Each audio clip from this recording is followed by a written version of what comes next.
Salut, salut les amis, nous sommes mardi, dans 2 jours, la draft NFL arrive. Et nous allons donc parler dans ce NFL Extra beaucoup de drafts en compagnie de Peter Anderson et de, comment s'appelle le chat? Douy qui est Dewey. là, voilà, et qui vous passe le bonjour d'ailleurs. Vous avez vu, hein, l'homme qui a vu l'ours a disparu. On est revenu à des standards un petit peu plus classiques. Et on va donc parler, Peter, de cette draft qui va être particulière. Voilà, c'est une évidence parce qu'elle sera à huis clos, entre guillemets, chacun chez soi. Elle sera 100% virtuelle. Et donc, pour se prémunir de potentiels problèmes, hier, lundi soir, la NFL a organisé un grand rehearsal, comme on dit aux États-Unis, une grande répétition. Alors, on ne sélectionnait pas du côté des franchises les prospects de cette année. Ça aurait pu donner des pistes sur ce qui va se passer ce jeudi. On sélectionnait des légendes de la NFL et pourtant, tout n'a pas été parfait. Dès le premier pick, aïe aïe aïe, petit glitch, petit bug, les Cincinnati Bengals ont eu un souci qui a fait perdre plus de 2 minutes à tout le monde. Alors, 2 minutes, c'est peu, hein, évidemment, mais ça a mal commencé. Par contre, derrière, a priori, ça s'est plutôt bien déroulé. Ça s'est finalement déroulé de manière assez fluide, a dit John Elway, le GM et président des opérations football des Broncos. Donc, globalement, les seuls problèmes, ça a été un petit peu la bande passante, la communication entre les différents membres, parce que chaque membre de chaque franchise n'est pas avec les autres. Ils sont chacun chez eux. Peter, ça annonce un fonctionnement quand même qui va être particulier. Roger Goodell annoncera les pics de chez lui aussi. 58 prospects seront chez eux avec une caméra. Toi, tu le sens comment après cette répétition?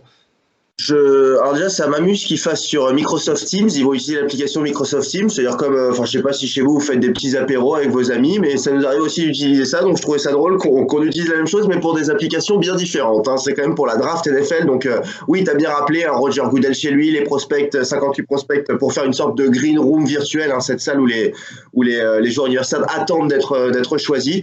Ça va être, j'espère que les problèmes de connexion vont être réglés et qu'il y aura pas trop de lag et de perte de réseau et d'attente, et voilà, parce que ça peut aussi avantager certaines franchises qui ont envie d'attendre un peu plus pour négocier, d'autres qui vont devoir se dépêcher. Voilà, en tout cas, je suis un peu déçu. Je pense aussi aux joueurs, aux jeunes joueurs, hein, qui sortent de l'université et qui espéraient sans doute monter sur scène, serrer la main de Roger Goodell, mettre la casquette, avoir l'interview, passer sur ESPN. Ça sera le cas. Il y aura aussi des interviews par Skype de chaque joueur, chaque prospect, en tout cas des 58 qui seront là, et notamment pour le premier tour.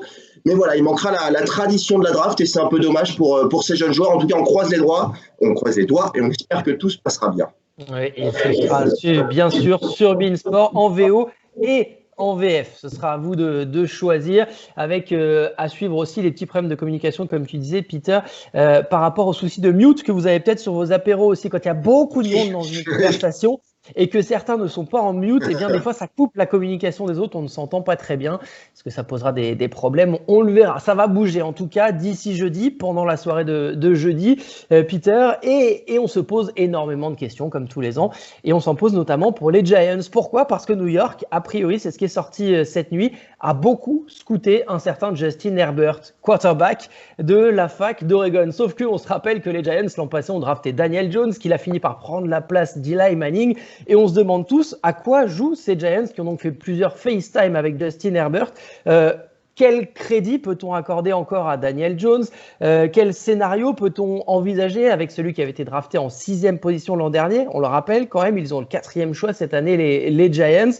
Et on rappelle aussi, Peter, que les Cardinals, il y a 2 ans, avaient pris Josh Rosen au premier tour. Et l'an passé, ils avaient pris Kyler Murray avec le first pick. Toi, tu penses quoi de tout ça?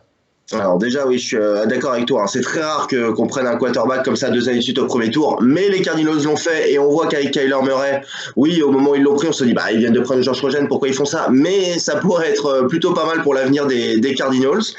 Les Giants, Daniel Jones, alors oui, il a été très irrégulier l'année dernière. Hein. Je vais juste vous dire une stat, 18 fumbles, c'est un de ses problèmes principaux à Daniel Jones. Il a quand même lancé 24 touchdowns et 12 interceptions. Saison irrégulière. Alors après Justin Herbert, oui, tu l'as dit, il y a eu les FaceTime, il y a eu les rencontres virtuelles. Mais alors, est-ce qu'après les Giants qui ont le 4e choix ne font pas ça aussi pour obtenir un petit trade, pour faire croire qu'un quarterback les intéresserait? même s'ils ont toujours Daniel Jones, pour obtenir un trade, pour reculer un peu, pour prendre quelque chose d'autre. On ne sait pas. On verra ça vendredi, ça sera intéressant. Je comprends en tout cas qu'il doute un peu de Daniel Jones. De là à prendre un autre quarterback, Justin Herbert, qui n'est pas non plus quelqu'un de sûr, quoi, un prospect vraiment sûr à 100%. Je suis un peu étonné. J'aurais plus tendance, moi personnellement, à penser qu'ils veulent faire parler d'eux et pour inquiéter d'autres franchises, pour qu'elles les appellent et qu'elles fassent bon, ce 4e pick, il y a moyen de négocier. Comment ça se passe? Voilà. Ouais, c'est pas impossible du tout, effectivement, d'autant plus que encore récemment, les Giants avaient proclamé leur amour pour Daniel Jones et le fait qu'ils étaient même surpris de l'avoir vu éclore aussitôt, prendre aussi vite la place d'Eli Manning. En parlant de trade potentiel, Peter, et ça je sais que tu vas être bien placé pour nous en parler, dans les autres rumeurs sorties hier, eh bien ça concerne les Chiefs de Kansas City. Kansas City qui pourrait se contenter d'un très bien, mais a priori voudrait aller chercher le très bien. De quoi je parle? De leur corps de receveurs, parce qu'on le sait, c'est déjà un des tout meilleurs de la NFL. Clairement, il y a de sacrés joueurs, Tyreek Hill, Mecole Hardman qui est arrivé l'an dernier, Sammy Watkins, Robinson, etc. Mais il se dit que les Chiefs seraient très intéressés par Henry Ruggs III, le receveur d'Alabama. Alors, quel est le scénario, d'après ce que j'ai cru comprendre, s'il glisse vers la 18e, la 20e position de cette draft, ce qui n'est pas sûr du tout? Pour celui qui a été le numéro 1 de tout le combine au 40 yards dash, eh bien, les Chiefs pourraient faire un trade pour aller le chercher et compenser potentiellement la perte de Robinson ou de Watkins en free agency l'an prochain. J'avoue que oui, évidemment, le corps de receveur deviendrait absolument monstrueux avec Pat Mahomes et ses passes profondes, ce serait potentiellement létal à tous les coups. Mais est-ce qu'ils n'auraient pas plutôt besoin d'un running back, ces Chiefs? On pense notamment à DeAndre Swift, qui pourrait être dispo à leur choix et qui pourrait être sacrément intéressant lui aussi dans le profil de cette attaque. Tu as raison, Benjamin. C'est sûr, quand on regarde l'équipe des Chiefs, l'effectif, on se dit, bon, les receveurs, ils ont tout ce qu'il faut. Ils ont tout type de receveurs. Ils ont de la vitesse, c'est jeune, c'est performant. A priori, non.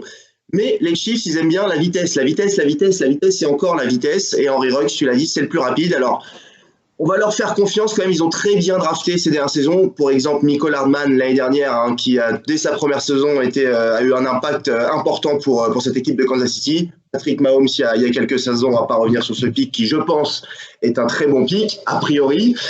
Donc voilà, on veut rajouter de la vitesse. Et pour l'histoire du running back, je suis d'accord avec toi que ça serait bien que les Chiefs aillent chercher un running back. Mais on a vu aussi qu'en NFL, on peut trouver des running backs par d'autres moyens. Et tu le sais, Benjamin, on peut aller chercher au premier tour Ezekiel Elliott, Saquon Barkley, pas de problème.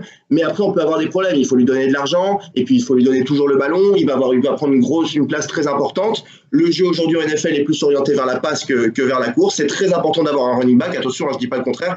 Mais il y a d'autres moyens, peut-être par la free agency, peut-être de trouver un running back un peu plus loin.